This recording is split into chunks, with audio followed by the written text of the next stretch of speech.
Dans cette vidéo, je vais vous montrer comment créer une piste d'instruments virtuels.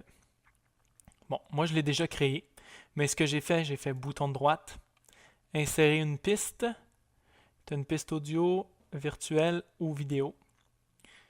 Donc vous cliquez virtuel.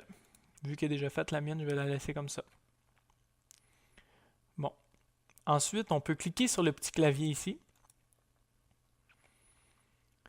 Là, on a un paquet de sons qui vient avec ce bouton-là.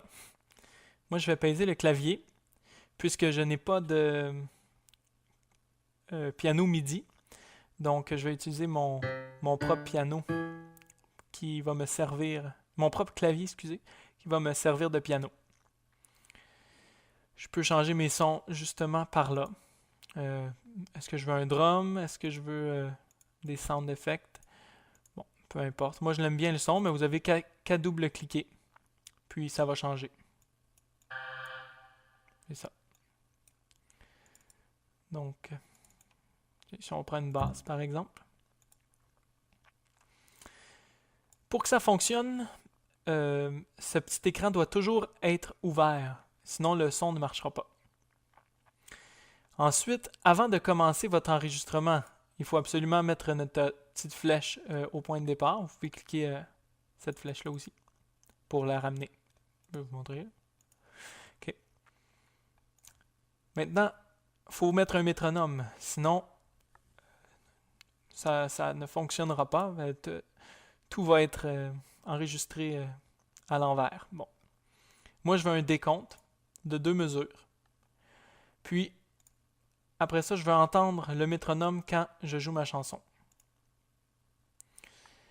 Ensuite, je n'ai qu'à armer ma piste.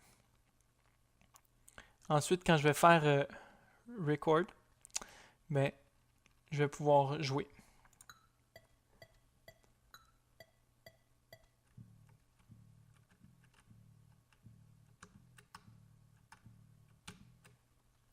Bon. C'est un petit bout pour vous montrer. Maintenant, je peux double-cliquer sur la piste. Ça va aller m'envoyer dans l'onglet son. Puis, j'ai accès à mon fichier MIDI que je viens de créer. Puis, je vais pouvoir bouger les sons comme je veux pour bien créer une noire si j'avais envie d'une noire. Puis là, j'ai mis mon alignement désactivé, mais c'est très important de dire, d'en choisir un, parce que sinon, comme je vous ai dit tantôt, tout le rythme va être décalé. Vous allez pouvoir faire des erreurs. Donc, on peut le mettre à la double croche. On va avoir en masse de précision pour ce qu'on veut faire pour nos projets.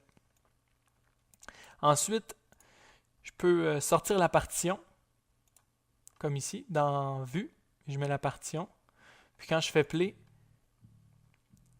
je vois qu'elle joue. Mais c'est sûr que c'est pas exact à 100%. Donc, on peut s'amuser à aller changer pour aller changer dans le MIDI avec l'enlignement, comme je vous ai dit, pour le mettre à 100%, justement, si je veux une noire au début, comme ici, je veux vraiment que ça écrive une noire.